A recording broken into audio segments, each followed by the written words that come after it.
যদি A B চিৰ গড় বয়স 22 বছৰ হয়, এভাৰেজ এজ বি চিৰ গড় বয়স 25 বছৰ হয়, তেন্তে এতিয়াৰ পৰা 9 বছৰ পিছত এৰ বয়স কিমান হ'ব?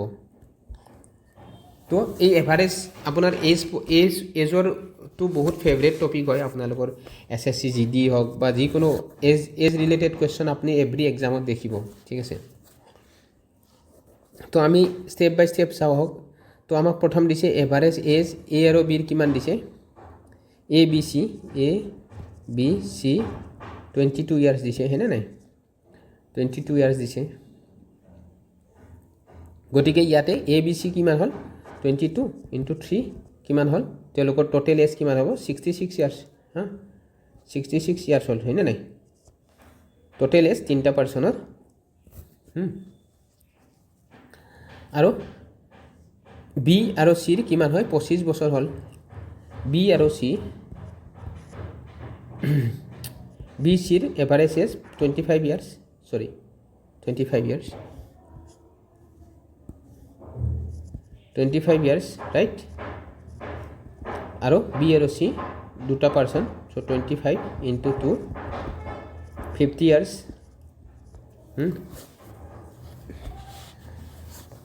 নেক্সট আমি কি কৰিব লাগিব? আমাক কুৱেশ্যনটো সুধিছে then find the age of A after 9 years. তো এৰ বয়স সুধিছে আমাক।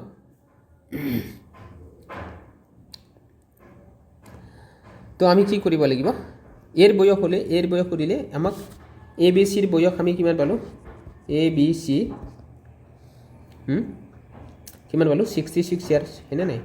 আৰু বি চিৰ পালোঁ 50 ইয়াৰ্ছ।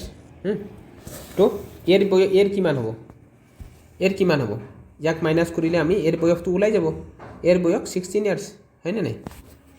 বি চিৰ যিহেতু ইয়াতে এ বি চিৰ 66 আছে, বি চিৰ আমি অলৰেডি ভেলুটো পাই গ'লোঁ। গতিকে এৰ বয়স কিমান হ'ল? এৰ 16 ইয়াৰ্ছ হ'ল। তো এতিয়া কুৱেশ্যনটো আমাক সুধিছে কি? এ মানে 9 বছৰ পিছত এৰ বয়স কিমান হ'ব? চিম্পল, 16ৰ লগত আপুনি 9 প্লাছ কৰক, 9 ইয়াৰ্ছ। বৰ্তমান এজটোৱে দিছে না। তো 9 বছৰ পিছত এইটো বৰ্তমান এজৰ। তো 16 + 9 কিমান হ'ল? 25 ইয়াৰ্ছ। তো 9 বছৰ পিছত এৰ বয়স কিমান হ'ব? 25 ইয়াৰ্ছ। Option A.